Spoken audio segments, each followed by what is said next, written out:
Now, Eric Cantor recently lost his election. He lost in a primary to Dave Brandt. It was the first time that a sitting House Majority Leader has ever lost a primary. Well done. Well played, Eric Cantor. So he immediately, of course, ran to Wall Street, where he cashed in on a multi-million-dollar payday. So now there's some rumblings that he sold out.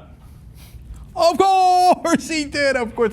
But it's actually not selling out. That was his whole purpose in going into politics in the first place. Anyway.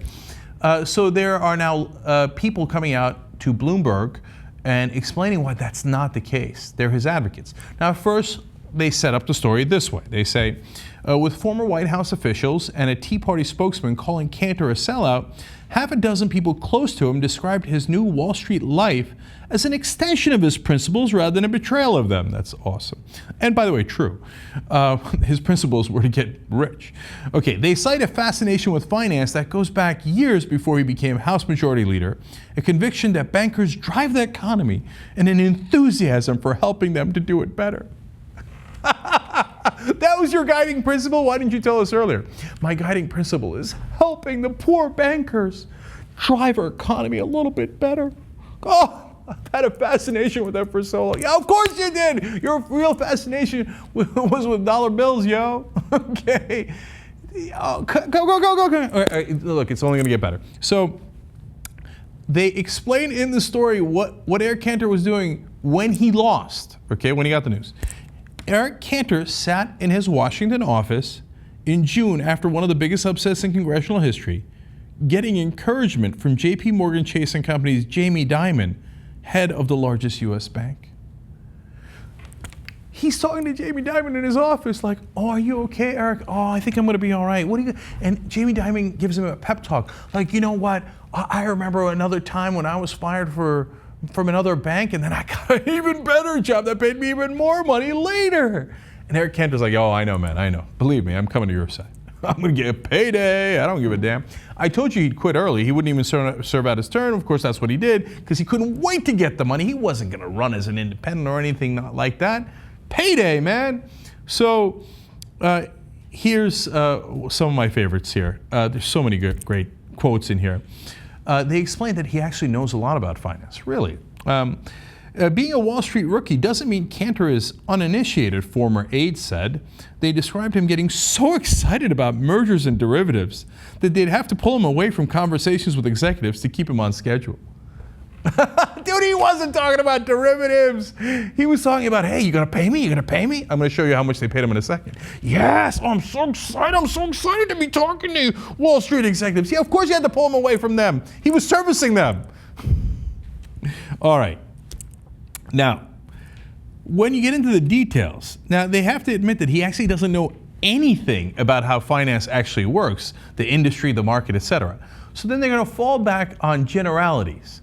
So his former communications director, Rory Cooper, says this. He's going to be guiding people on how the world works. Oh, is that right? Oh, okay. Well, do tell, Eric Cantor. Now, you have to understand something. He went to Moelis Company, okay? Now, you might disagree with the tax rates of Moelis, that Moelis gets, et cetera, okay? But you can't, those are smart guys, man. Everybody who works there, not everybody, but almost everybody who works there is really, really smart. Super hard to get a job there, right? Unless you're a connected politician who's taking a bribe. Okay, the idea that Eric Cantor is gonna go tell the guys at Moelis how the world works? Get out of here, man. Okay, Rory Cooper continues, presumably with a straight face. The understanding of complex systems, of people and what their needs are, and how everybody can benefit, it's those things that make him special. Complex systems. Come on, man. But within that quote, you see what he's saying. He's like, he's going to tell them what people need. My former colleagues in the House, and of course the senators as well, they need cash. You give them cold hard cash like the one you're giving me now. He's getting $3.4 million over 2 years at a bare minimum, okay? Then they're gonna wanna vote your way. Yeah, that's what you're gonna tell them, and you're gonna get those other guys to sell out just like you did. Now let's go to his long history of selling out. The former congressman learned how to talk to Wall Street, Bloomberg explains, before he arrived. Employees from securities and investment firms, including JPMorgan and Goldman Sachs Group Incorporated, where Cantor's wife had worked, contributed more than $2.4 million to his campaigns, the most from any industry, according to the Center for Responsive Politics. Yes, he was well-versed in talking to Wall Street about how to take their money in the form of campaign donations. Now he takes it in the form of a check. This is called a revolving door. Now they go on to explain, while Cantor pledged to fight entrenched power and shrink government, he pushed the type of Washington support for big business that Tea Party activists despise. He endorsed a $700 billion bailout of the banking system in 2008, blocked efforts to lift taxes on private equity and hedge fund managers, and backed reauthorization of the U.S. Export-Import Bank. In other words, he got $2.4 million in campaign donations and then delivered billions of dollars in benefits to those same banks.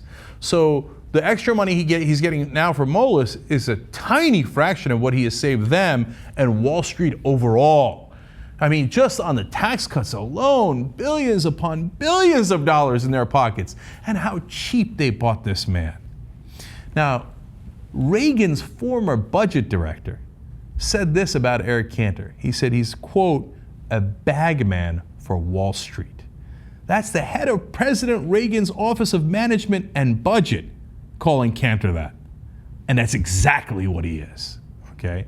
Now, my favorite quote might be from Gary Cohn, Goldman Sachs president.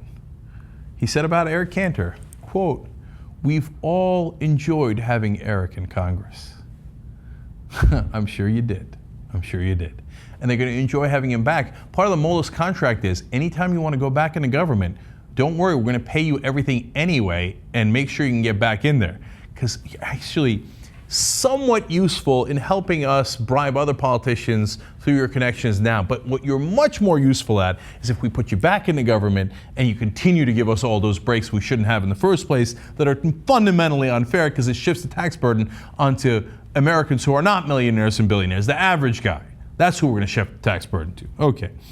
And Eric Cantor explains that he was not that aggrieved when he lost. He says, quote, "I've always believed that when one door closes, another one opens."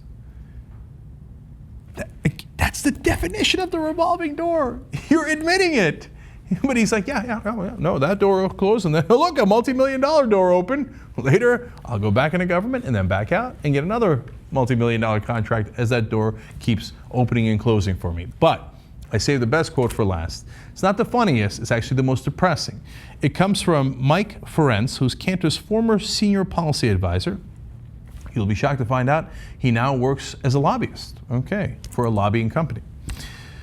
He says, some will bemoan, oh, Eric cashed in, and this is all about him chasing money. By the way, they're so defensive about it because it's obviously what he did, right?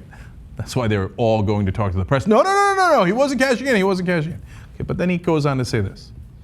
Smarter people get that's not actually true.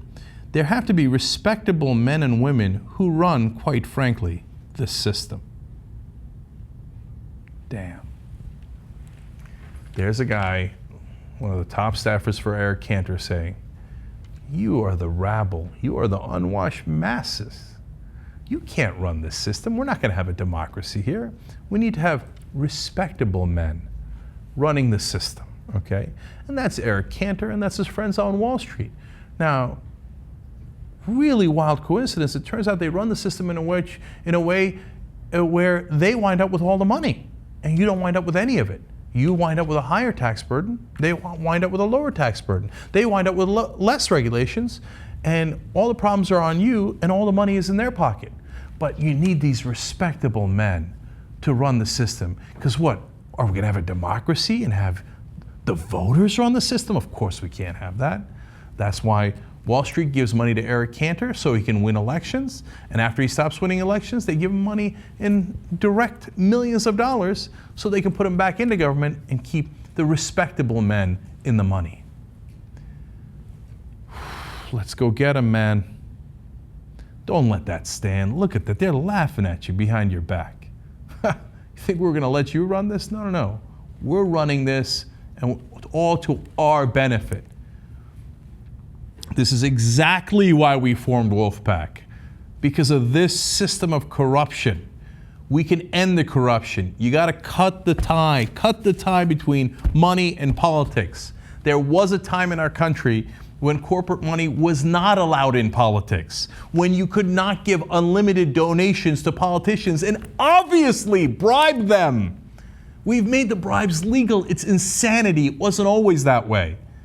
And since then, what has happened? The tax burden on the average American has gone way up. The tax burden on corporations has gone way down. The productivity of the American worker has continued to rise, but our wages have stagnated, and they took all the money in the middle and put it in their pockets. Guys like Eric Cantor and his friends on Wall Street. Just because you're rich doesn't mean you're a bad guy. Just because you run a hedge fund or private equity doesn't mean you're a bad guy. There's good purposes to that. But you can't allow corporations to seize the government, because if you do, they will obviously rig it to their advantage. It's the logical thing to do. They will obviously buy off bagmen like Eric Cantor. They'll buy him for cheap, and they'll make billions doing it at our expense. You gotta get our government back. There is a way to do it. If you go to wolf-pack.com, we have a plan. Everybody who's seen it says it's the best goddamn plan they've ever seen. That's why people sign up. We have a disproportionate number of engineers that are on Wolfpack. Why? Engineers generally are not that political, because they look at it and they go, that's a logical plan that will work. We're going to get an amendment. We're going to get money out of politics. Either you can do nothing and bow your head, or you can join us and kick their ass. We're going to do it the right way. We're going to do it in a political manner, in a manner that is dictated in our own Constitution. Our founding fathers were geniuses, and they put the right clause in there. It's Article 5, and we can do this. Go to wolf-pack.com. Be part of the answer. Be part of the people who saved our democracy and wrestled it away from these hyenas.